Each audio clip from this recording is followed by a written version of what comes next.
La casa de los Wright en el número 7 de Hawthorne Street, principal escenario de la vida familiar, era de tamaño y apariencia modestos y estaba ubicada en un barrio relativamente modesto también. Como casi todo Dayton, Hawthorne Street no se pavimentó hasta poco después del cambio de siglo, y el número 7, con sus 2 tilos al frente y un poste de piedra para atar caballos, era una casa de madera estrecha y blanca, muy parecida a todas las demás de la misma calle, salvo por el bonito porche que la rodeaba y habían construido los hermanos. Tenía 7 habitaciones, 3 en la planta baja y 4 arriba, todas pequeñas como también lo era el solar. La puerta de la casa contigua hacia el norte, el N5 de la calle, estaba a poco más de medio metro, había que andar de lado para cruzar el corredor entre ambas. Cuando los hermanos tenían ya 20 y tantos años, aún no tenían agua corriente ni instalación de fontanería. Para bañarse cada semana, se sentaban en una bañera llena de agua caliente que colocaban tras las cortinas corridas de la cocina. En la parte de atrás y fuera de la casa había un pozo abierto, con caseta y de bomba de madera, y estaban el retrete y la cochera. No había electricidad, cocinaban en una estufa de leña. La luz y la calefacción eran de gas. El valor total de casa y parcela era de unos $1.800. La puerta principal, en el porche delantero, daba a un vestíbulo pequeño y formal, pero casi siempre entraban y salían por una puerta lateral que daba al cuarto de estar. Desde allí, el vestíbulo quedaba a la derecha y el comedor y la cocina a la izquierda. A los dormitorios de arriba se subía por una estrecha escalera con los escalones enmoquetados. Los enseres de la planta baja, baratos, eran del estilo victoriano que se veía en los interiores de todo Ohio, y de hecho en casi todo el país. En la época, cortinas de encaje en las ventanas del vestíbulo, mecedoras de madera tapizada, un reloj Gilbert que daba las horas y las medias desde la repisa de la chimenea, el aparador de roble con espejo del comedor. Gracias a los tecos altos y a la sencillez y el modesto tamaño de los muebles, las habitaciones parecían menos abarrotadas de lo que estaban. El mobiliario de la planta de arriba se limitaba a lo esencial, camas, escritorios, orinales, salvo la librería y el secreter del desordenado dormitorio del obispo que daba a la fachada frontal de la casa y la calle. Wilbur dormía en la habitación intermedia, Orville y Catharine en las de atrás. Las estufas de gas de la planta baja eran el único medio para caldear la casa, y cuando hacía frío había que mantener abiertas de par en par las puertas de los dormitorios de la planta de arriba todo el día. Con el ferrocarril Western and Union de Dayton a solo unas manzanas, el silbido del tren era el sonido característico de la noche en todas las estaciones del año. El humo de carbón que se olía en la casa era el olor del hogar. Sin embargo, la colección de libros de la familia Wright no era ni modesta ni común. El obispo Wright, gran lector durante toda su vida, defendía con pasión el valor sin límites de la lectura. Si contraponemos la educación formal de la escuela a la educación informal de casa, se diría que daba más valor a la segunda. Nunca le preocupó demasiado la asistencia de sus hijos al colegio. Si uno de ellos prefería perderse un día o un par de días de escuela por algún proyecto o interés que le valiera la pena, le parecía bien. Y desde luego, la lectura era algo que valía la pena. Los libros que consideraba muy serios, casi todos los teológicos, estaban en su dormitorio, el resto, la mayor parte, en una alta librería con vitrina de cristal en el cuarto de estar, a la vista de todos. Había novelas de Dickens, Washington Irving, Hawthorne, Mark Twain, las obras completas de Walter Scott, los poemas de Virgilio, Vidas de Plutarco, El paraíso perdido de Milton, Vida de Johnson de Boswell, Historia de la decadencia y caída del Imperio Romano de Gibbon, y los ensayos de Tucídides. Había libros de historia natural, historia de los Estados Unidos, 6 volúmenes de la historia de Francia, libros de viajes, la clásica cartilla de ortografía y dictados de Instructive Speyer, 2 enciclopedias completas y la obra de Darwin sobre el origen de las especies. Todos en la casa leían continuamente. Catharine prefería las novelas de Walter Scott, Orville, La casa de los 7 tejados de Hawthorne, y Wilbur, sobre todo durante la temporada que pasó encerrado en casa, leía prácticamente de todo, pero con especial fervor si eran libros de historia. En los intervalos que el obispo pasaba en casa, siempre dedicaba tiempo a leer o iba a la biblioteca pública a entregarse a su amor por la genealogía. Acérrimo partidario de la familia, lo que sabía sobre sus ancestros nunca le parecía bastante.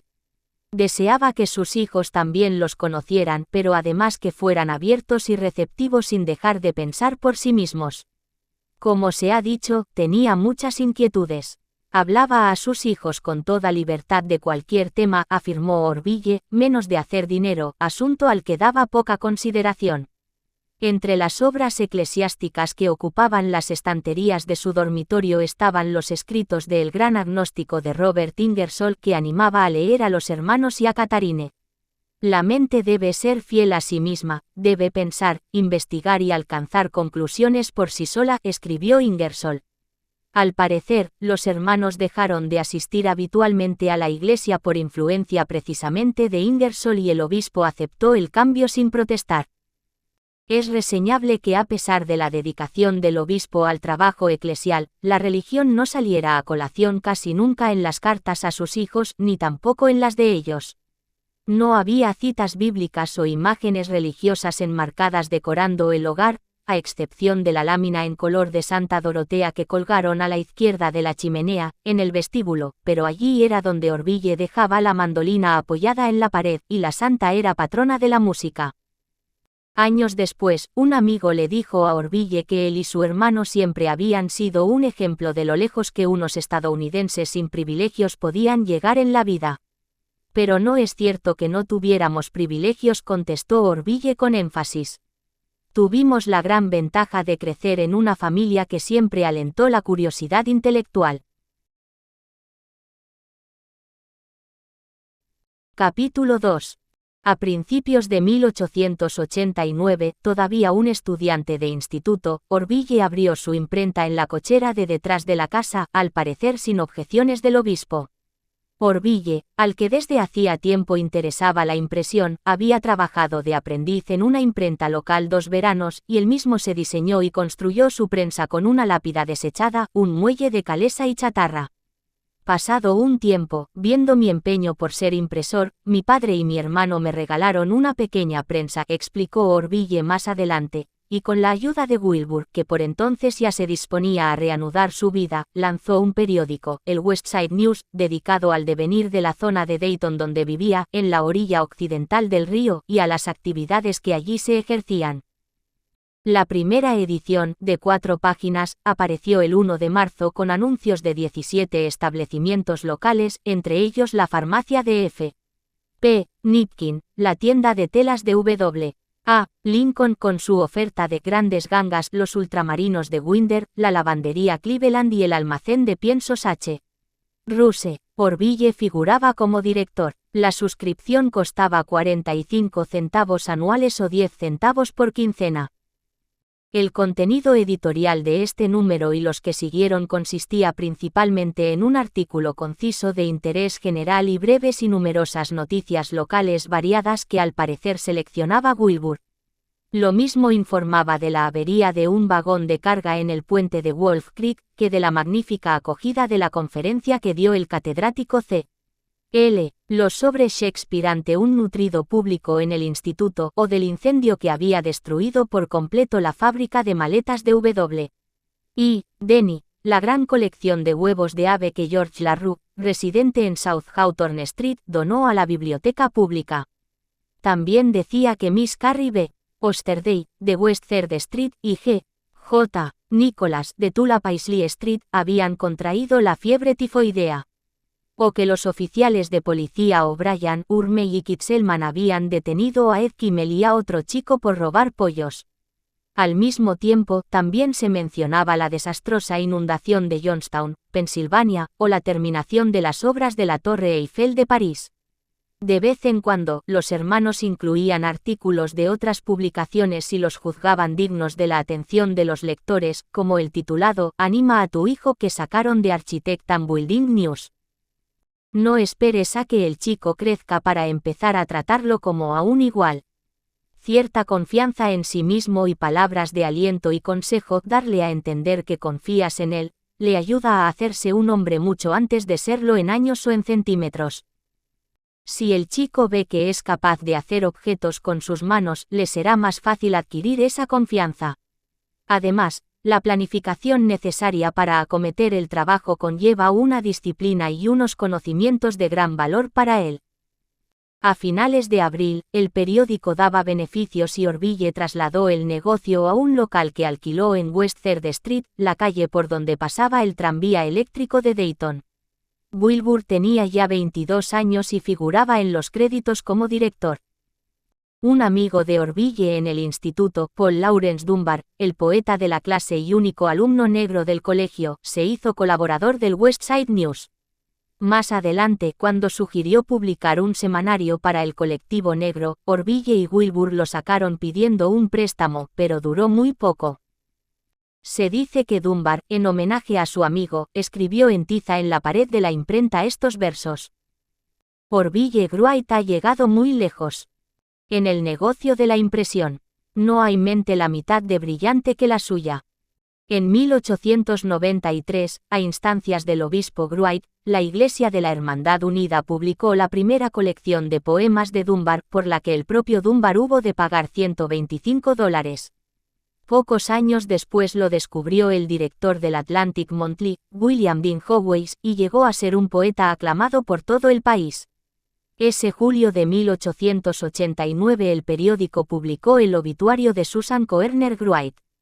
No se sabe cuál de los hermanos lo redactó, aunque lo más probable es que lo hicieran juntos. Su madre había fallecido en casa el 4 de julio, a los 58 años, tras 8 años de lucha contra la tuberculosis. De carácter reservado, era muy tímida y reacia a aparecer en público. Por eso solo su familia conocía su auténtica valía y sus mayores cualidades. Fue enterrada 2 días después en el cementerio de Woodland, en presencia de toda la familia. Desde entonces, el 4 de julio nunca fue un día de fiesta para los Wright. En un mes de julio posterior, el obispo escribió, el día 4 se oyeron los petardos y Hawthorne Street se engalanó, pero el N-grado 7 no tenía nada que celebrar. Allí no se oyó ni un tambor, no ondeó ni una bandera, no estalló ni un solo petardo. Un año después, los hermanos rebautizaron su periódico como The Evening Item. Cuando al año siguiente el Item cerró, centraron sus fuerzas en ganarse la vida como impresores. El negocio de la imprenta había sido idea de Orville desde el principio, y era él a quien más le gustaba, trabajaba todo lo que podía. Pero claramente, no estaba contento con el rendimiento de Wilbur. Hemos estado tan ocupados en las últimas semanas que casi no hemos tenido un hueco para escribir, dijo Orville a su padre en el otoño de 1892. Ahora gano de $2 a $3 con 25 centavos diarios, pero como lo reparto con Will, al acabar la semana apenas queda nada. Will trabaja en la prensa, al menos eso dice, aunque yo no lo noto casi. No obstante, añadió para tranquilizar al obispo, en casa se llevaban muy bien. Como en aquellos años Catharine estaba fuera en la universidad, no tenían más remedio que apañárselas lo mejor posible en la esfera doméstica, y lo lograron con buen ánimo, incluso con alegría, a juzgar por una carta de Wilbur a Catharine.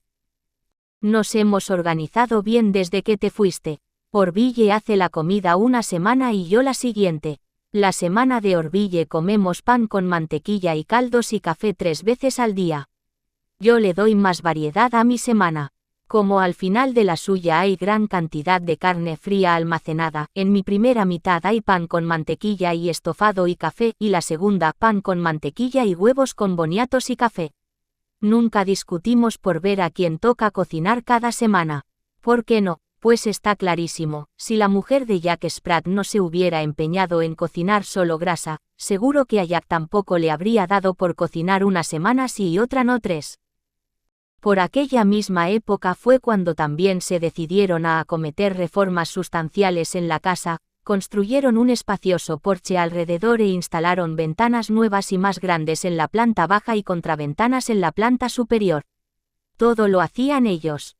Hay que decir que también ellos, a tono con la tendencia generalizada en el país, se habían aficionado a montar en bici, y Wilbur relató que hacía poco habían hecho una escapada hacia el sur por la autopista de peaje de Cincinnati, entreteniéndose en dar varias vueltas a la pista del recinto ferial del condado. Desde allí siguieron pedaleando hacia Miamisburg y subieron y bajaron muchas cuestas para ver el famoso montículo de más de 2000 años de antigüedad de los indios Adena, el mayor de los célebres restos en forma cónica de esta civilización nativa americana hallados en Ohio.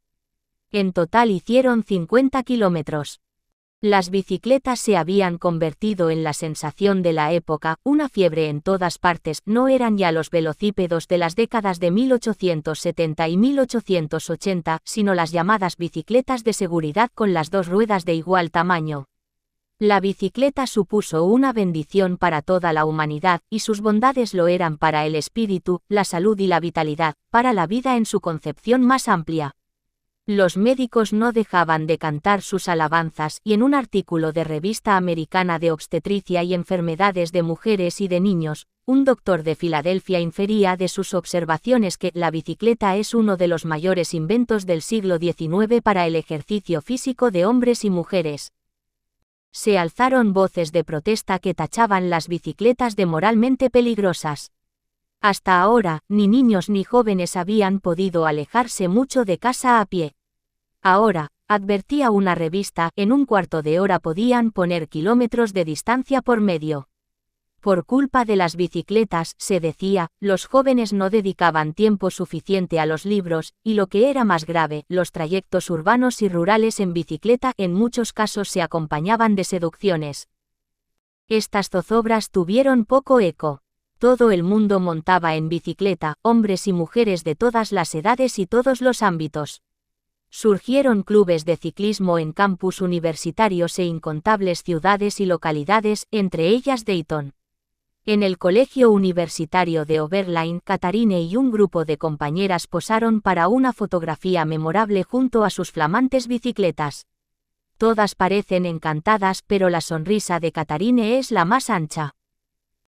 En la primavera de 1893, Wilbur y Orville abrieron su tienda y taller de reparación de bicicletas Great Cycle Exchange en el N-Grado 1005 de West 3rd Street, a un paseo de casa. Al poco tiempo, su pequeño negocio había crecido tanto que se mudaron a un local mayor en el en 1034 y dieron a su empresa el nuevo nombre de Great Cycle Company. De los dos hermanos, Orville era el más aficionado a las bicicletas. Un admirador que lo conoció en años posteriores dijo, si sacas el tema de las formas de los manillares o los tipos de pedales de las primeras bicicletas de seguridad, la cara se le ilumina.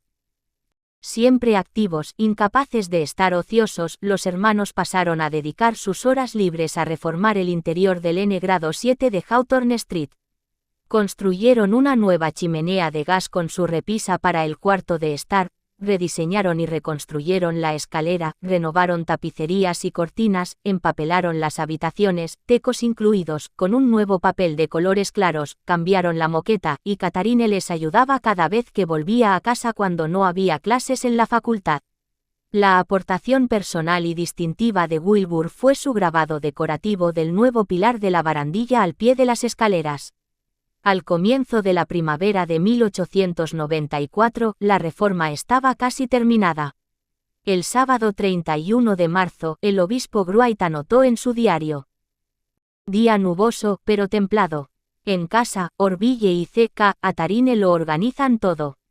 Por primera vez en meses, hay una habitación donde sentarnos después de tenerlo todo patas arriba. El negocio funcionaba bien, pero en la ciudad seguían abriéndose tiendas de bicicletas y la competencia crecía. Cuando bajaban las ventas, Wilbur se inquietaba mucho, no sabía qué hacer con su vida. Desde hacía tiempo pensaba en hacerse profesor, una ocupación honorable, pero para eso hacía falta formación universitaria. No tenía madera para los negocios, concluyó. Se sentía poco dotado para ese campo y, como le explicó a su padre, estaba sopesando la conveniencia de hacer un curso universitario. No me veo especialmente dotado para el éxito en la actividad comercial. Si tuviera buenos contactos personales y de negocios que me ayudaran, podría ganarme la vida, pero dudo que llegara mucho más lejos. La actividad intelectual es un placer para mí, y me veo más equipado para el éxito en una profesión liberal que en los negocios. En otra carta, esta vez a su hermano Lorin, Wilbur dijo aún más. No solo dedicaba gran parte de su tiempo a leer, sino también a pensar. Dando vueltas al asunto de los negocios, había llegado a algunas conclusiones. En los negocios es el carácter agresivo, siempre con la vista puesta en el interés propio, el que triunfa. Los negocios no son más que una forma de guerra en la que cada combatiente intenta comer terreno a sus rivales, a la vez que les impiden apropiarse de lo que él ya ha conseguido. No se triunfa en los negocios sin ser agresivo, asertivo y quizá incluso algo egoísta. Nada reprobable en la agresividad, siempre y cuando no se lleve al exceso, ya que quienes la poseen ponen en movimiento el mundo y sus asuntos. Creo firmemente que a los varones de la familia Gruite nos falta decisión y empuje. Y por eso mismo, ninguno hemos pasado, ni pasaremos, de ser empresarios corrientes. Nos ha ido aceptablemente bien, de hecho, mejor acaso que a la media de la gente, pero ninguno de nosotros ha aplicado aún en la práctica el talento por el que destaca. Y así, solo hemos tenido un éxito moderado. No deberíamos dedicarnos a los negocios. Es un carácter que siempre encierra el peligro de que, si uno tiene que valerse por sí mismo, se echa en el primer rincón en el que caiga y se quede ahí toda la vida, luchando por la mera subsistencia, salvo que un temblor de tierra lo arroje a un lugar más propicio, mientras que si se le sitúa en el buen camino y con las herramientas que necesita, llegará lejos. Muchos hombres están más dotados para mejorar las oportunidades que les son dadas que para crear nuevas oportunidades. Pero si no quería el primer rincón donde dejarse caer para el resto de la vida, donde estaba el buen camino. Se sentía atrapado. El obispo Gruite se ofreció a sufragar el coste de un curso universitario. No creo que la actividad comercial sea lo tuyo, escribió expresando su acuerdo. Pero en ese momento las ventas de Gruite Cycle Company volvieron a subir, alcanzando un volumen de unos 150 ejemplares al año, y Wilbur se quedó en Dayton. En 1895, el tercer año en el negocio, se trasladaron a un inmueble que hacía esquina, el N grado 22 de South Williams Street, con la tienda a pie de calle y espacio para taller en la planta superior. Allí, en la segunda planta, los hermanos empezaron a fabricar sus propios modelos de bicicleta bajo pedido. Parte del anuncio del nuevo producto decía: de cuadro alto y con grandes tubos, piñones de acero, radios de alambre, cubierta estrecha y todas las características de una bicicleta moderna, pesará unos 9 kilos. Estamos totalmente seguros de que ninguna bicicleta del mercado correrá ni durará más que esta, damos garantía sin reservas. Su precio de venta oscilaba entre $60 y $65, y la llamaron Van Cleef en memoria de su tatarabuela paterna, la primera mujer blanca que se asentó en Dayton. Con la Van Cleef en producción, lanzaron un segundo modelo más barato disponible en todos los colores, y le pusieron el nombre de Street Clair en honor al primer gobernador del antiguo territorio del noroeste, 4 del que Ohio formaba parte. Sus ingresos crecieron y llegaron a la bonita cifra de $2,000 a $3,000 al año. Van Cleef es la primera en llegar, proclamaba uno de sus anuncios.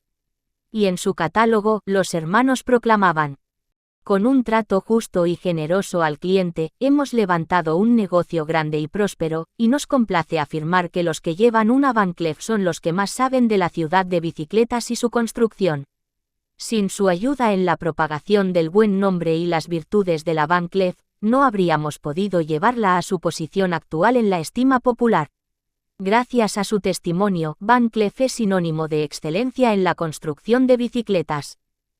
En casa, el bullicio de los hijos de Lorin en sus idas y venidas por allí era fuente de diversión para Wilbur y Orville. Su sobrina Yvonne decía concretamente de Orville que nunca se cansaba de jugar con ellos y que, cuando ya no se le ocurrían más juegos, hacía caramelo para ellos. Wilbur también los entretenía de buena gana, pero no tanto rato. Nos sentábamos en su regazo, y cuando él estiraba sus largas piernas haciéndonos resbalar, era señal de que teníamos que buscar otra cosa que hacer. Cuando ya teníamos edad de tener juguetes, era costumbre del tío Orv y el tío Will jugar con ellos hasta romperlos y luego arreglarlos. Y siempre quedaban mejor que recién comprados. Tal vez porque pasaba fuera tanto tiempo, el obispo Wright ponía gran énfasis en el apego a la vida familiar del N-grado 7 de Hawthorne Street, el círculo del hogar como él decía. Por eso la familia jugó un papel tan importante en la vida de todos, por lejos que esa vida llevara a cada uno.